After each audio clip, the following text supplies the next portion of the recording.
We're live. I see it at the top. Okay, great. Thank you. So welcome to today's Facebook Live session on how to get the most out of virtual meetings. I'm Habiba Hamid, and I work at the American Journal of Public Health.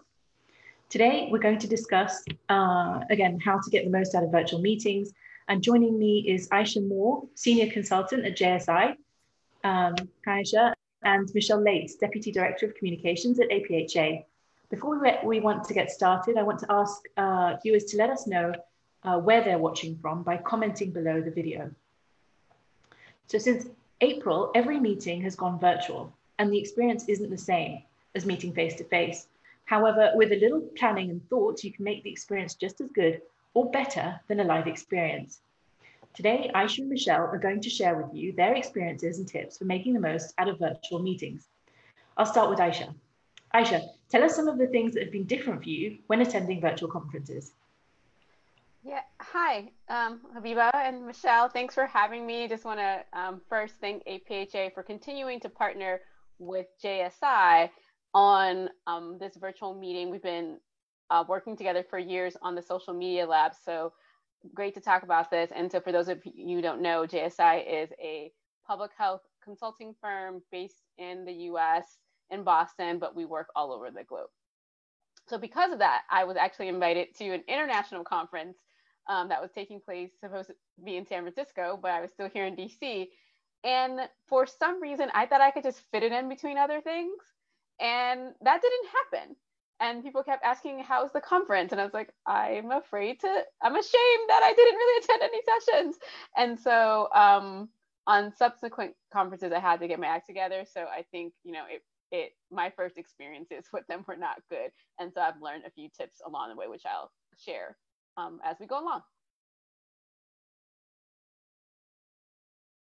You're muted, Habiba. Just a second. Sorry about that. You're on mute. You're muted. There you go. So speaking of bloopers, I'll ask you. So Michelle, given Aisha's experience, what's one tip you can give so people can prepare better for the conference? Thank you. Yeah, so what I've found from conferences that I've attended is find out in advance if they're being recorded.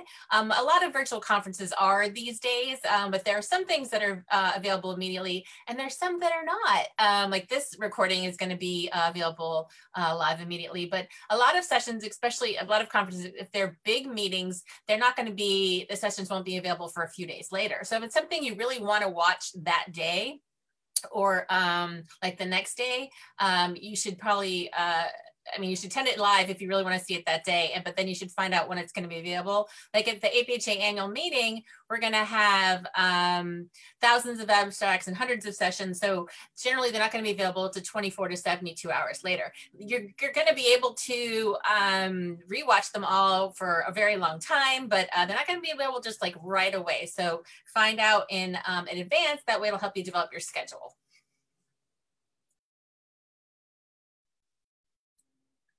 You're muted again. Just stay unmuted. Just leave it unmuted. Just leave it unmuted. Sorry. But it's super helpful, especially knowing that there is so much going on that people can access it after and that kind of thing. Aisha, do you have any tips on how to prepare? Yeah, so based on my previous experience, I would say definitely block off your calendar as if you were there. So you can watch most of them live. Like me, I hope that I would, go back and watch recorded, but we're also busy with things. I just know I'm not going to watch them recorded. So I block off at least half days on my calendar to be able to watch some things live, especially the keynotes, because typically when they bring on a keynote, like they're amazing people and I don't want to miss that. So block off your calendar, create a notes document as well. So where you can actually take notes, take screenshots of some of the slides. Yes, you can get them later, but like you want to remember, like I'm not going back to a full slide deck. I just want the one or two that stuck with me. So doing that.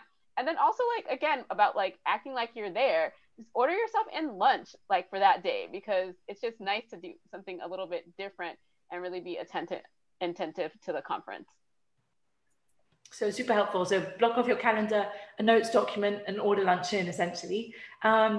So for those watching at the moment on Facebook, if you have questions, please type them in the chat, and we'll have time to, if we have time, we'll try and answer them at the end of the session. So over to you, Michelle, again. Networking is a big part of attending face-to-face. So because we're all doing it on, online, what can people do to stay connected and kind of make up for the fact that we haven't got that human element and meet new people? Sure.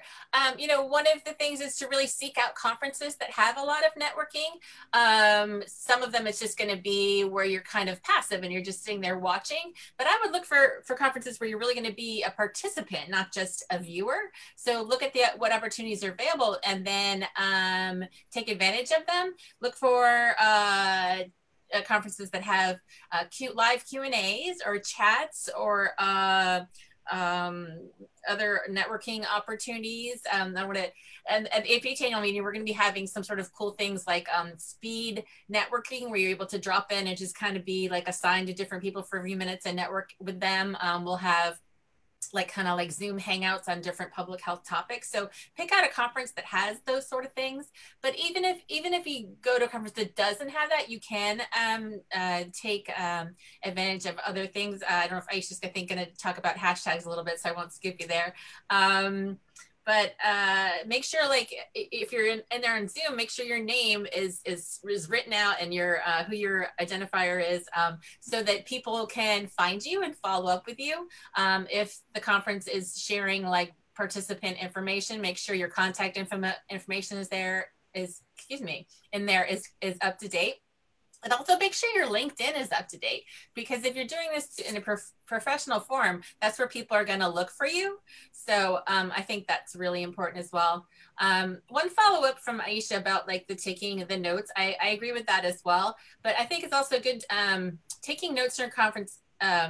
During a virtual conference helps kind of keep you focused, because if you're at a conference in person, you're sitting here in a room and maybe you'll fiddle on your phone, but you're that's the only real distraction there is. But at home or wherever you are, there's so many other distractions. But so the notes can really keep you focused on what's going on. And you can also write down times of things oh, this happened at this point in this session. So you can go back later if you want to follow up on something. So that's really good tips from Aisha as well. Thank you. And Aisha, is there anything you want to add to that? Yeah, I think those are great tips, Michelle, especially filling out your profile, right? So if I hear somebody say something cool and I want to learn more about them, the first thing is going to the profile that in whatever virtual platform the conference is using. And a lot of times people, they're blank, right? So you're like, no one's networking with me, but you haven't done the work you need to do to give them the opportunity. And then there's definitely these friends that I went to grad school with or I've met along the way that I only see at APHA. So since I always work the social media lab, I'm kind of stationary, so people come and they know where to find me, right?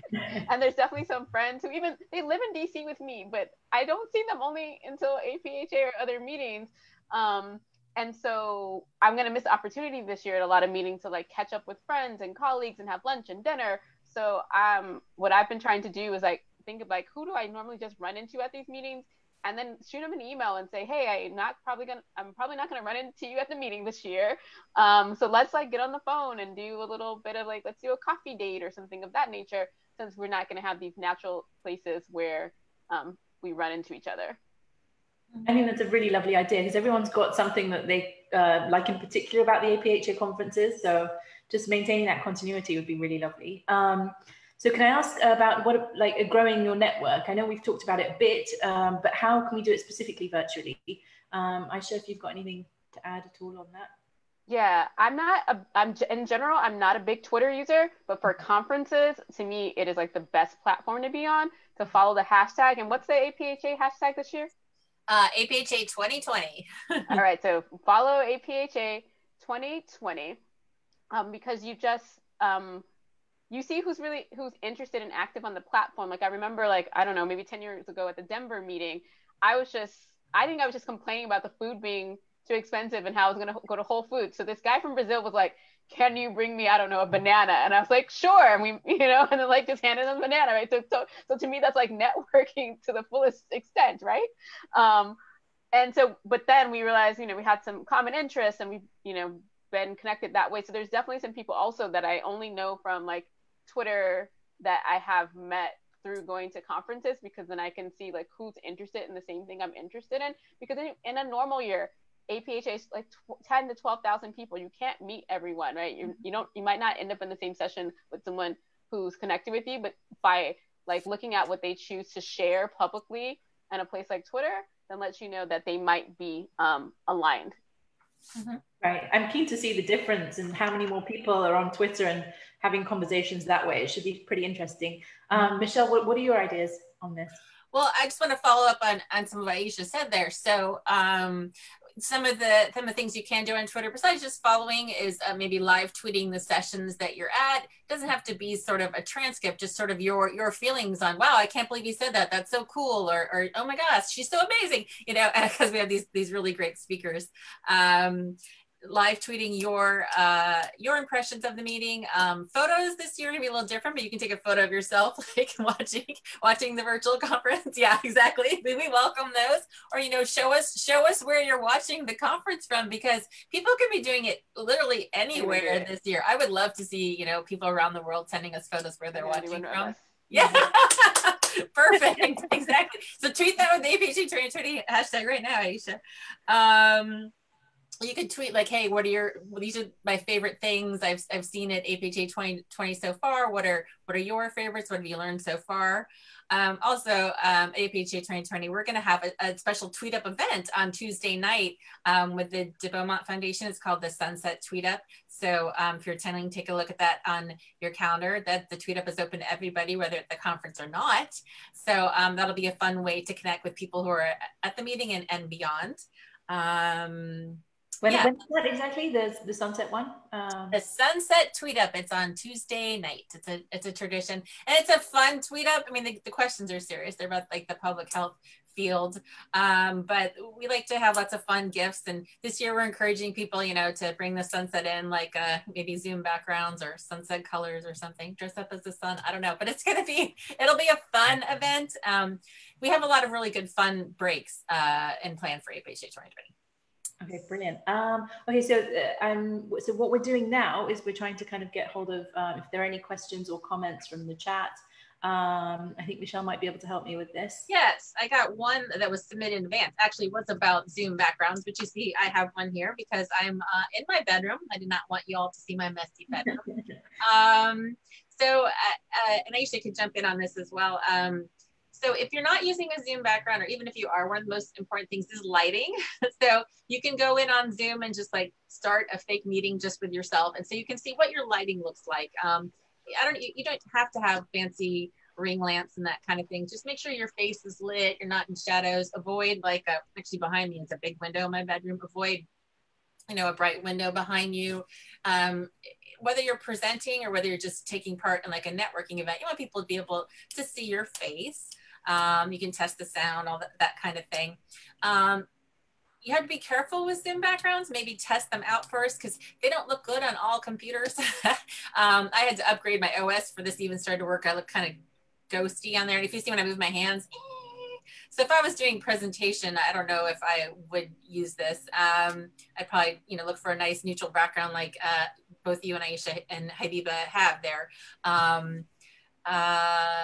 Any other tips on showing your face on camera, Aisha? If you want to get a ring light, you can get a little one like this. Oh, well said. And that was cool. And you hook it up, you know, in front of your camera, and it's like $5 at any. Were you using one? Are you using? No, I wasn't. Use it so we can see. We want to see. Yeah. I have the big, huge ring light. I do a lot of these, so I have like the professional ring light. So that's okay. I don't. Yeah. But yes, if we want to add some light, I can add even more light, and it's like just enough, and it's like, and they're like $5. Okay. So. I don't think everyone's going to be as well lit as like Brad Pitt in that recent, that recent table read. I don't know if anyone saw it, but he had professional lighting and he looked absolutely very crystal clear. I suppose it's about resolution, that kind of thing. Are there any other questions that we would need to someone asked about, because I keep talking about network engaging at APHA. I'm sorry. I'm just really so excited about all the cool things we're going to be doing. So and besides the speed, it's a speed networking where there's going to be public health bingo and public health trivia. We're going to have a dance where everybody can like dance at home. We're also going to have these cool sessions called like Geeks Meet, where everybody kind of can get together and talk about public health topics, particularly with some of the big sessions that we're having. Gosh, there's so many cool stuff. We're gonna have some art projects, a lot of wellness activities, some just sort of drop-ins where you can just chat with other people casually about things. We want to make it, you know, at the end, I mean, there's a lot of breaks where people can talk in the hallways at people or go by the wellness center and meet other people. So we just want to give them that opportunity to do that. And of course, I want to plug the social media lab that Aisha mentioned that APHA and JSI are doing together. That's going to be on Monday, Tuesday, and Wednesday. People can register to meet one-on-one with an expert from JSI, and they will answer any questions. No question too small, too big. Then we're also going to have some really short theater sessions that we call it. You can drop in on and just find out about specific topics. So, so check out the networking and engagement tab in the annual meeting program for all the stuff that we have planned, and check out the social media lab. Aisha, you got anything to add to that? Yeah, I wanted to actually, yeah, so come to the social media lab, of course. Don't leave me hanging, folks. But we have a really good time there, because I think one of the questions we get the most there is about like how to grow yourself like professionally, or sort of like your personal profile, your personal brand. And as Michelle mentioned earlier, like really use LinkedIn. So make sure your profile's up to date, but use the features there. Because like if you're on Twitter or something like that, that's like everybody in the whole world looking at you. But sometimes if you're talking to everyone, you're talking to no one. So if you're talking specifically to the people in your network, right, you're doing a service for them. And so, you know, post stuff on LinkedIn, but also LinkedIn has an articles page. And so instead of like, some people are like, should I start my own blog, right? But if it's going to be on a professional topic, definitely just start with LinkedIn and that audience. So I really suggest everyone at the close of any meeting that you go to, write a LinkedIn article that is the top 5 things I learned at APHA, at US Conference on AIDS, whatever it is, like write a top 5 list and do that for every conference. And to do it, and just at your professional life, 5 things I learned at this webinar, 5 things I learned from here's the last 5 journal articles I read. Like, just put out your thought leadership, because sometimes just sharing what you learned and being like the source of information makes you an expert, because we were always trying to figure out how to become an expert.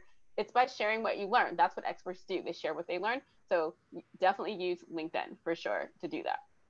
So this is super helpful because, so obviously you're referring to a social media lab, which is going to happen during the conference. And just a reminder that people will need to pre-book. So the calendar for that and the options to do that will be coming out in advance of the meeting. So people have to look out for that, so they can book their sessions in advance, and they can have personalized one-on-one sessions with JSI, with Aisha and her colleagues. Yes, for registered attendees. So that's one of the benefits of registering for APHA, is to be able to get a free social media lab session. Perfect. And just on that note, in terms of, because it is kind of an unprecedented conference this year, the amount of interest, I think will be, you know, like huge, and the parties involved and what they'll be talking about, I think it'll be very, very exciting. But do any of you have any final kind of thoughts on, and, you know, what you'd like to leave the audience with today? Aisha? Yeah, I would just say, as the title says, make the most of it, right? So really focus in and make the most of it, because we don't want to lose a year of networking, you lose a year of professional development just because it is virtual. So make the most of it. Perfect. So, and Michelle, is there anything final you want to add? Yeah, just whether you're attending APHA 2020 or something else, maybe just kind of plan ahead. Don't just show up in the day off and just kind of be like, "Whoa, wing it!" I spent a lot of time on our back end of our program, sort of planning out my schedule and deciding, reading the abstract, seeing that I most want to attend. So I'm not going to miss it, and just really thinking it through. I'm really a really organized person, but even if you just spend a little time looking what's planned, whatever conference you're going to, it'll pay off for you. So you're like, oh no, I missed that person that I love, that kind of thing. So plan ahead. Thank you both. Super helpful tips. And on that note, I think it'll be an exciting time. We look forward. Oh, wait, sorry, yes, my apologies. We just got a question. Another one. It says, how can I keep in contact with new connections? Aisha. How can you keep in contact with new connections? So, back in the day, everyone handing out those business cards and then you lose them and stuff like that. So I'm a big fan of like when you meet someone, write to them right away and say, like, nice meeting you. I really enjoyed this about our conversation, and get it going then. And I can give you my script, like, nice to meet you. I really enjoyed our conversation. I hope we can continue to be a resource to one another. That's what I write to. That way you both immediately got each other's details, and you're not going to kind of file it away and forget about it that way. Right. Or lose their name, or lose their, that's very smart. I like that. Okay. I think now we can wrap. Sorry. So well, again, we thank everyone for joining us, for sort of sitting through the session. We look forward to seeing everyone at the APHA annual meeting. In particular, we'd like everyone to join our October the 19th session on about specific networking opportunities at APHA 2020. Thank you for watching. Thank you, everyone. Bye. Thank you, Habiba. Thank you, Aisha. Thanks, everybody, for watching. Bye. Bye.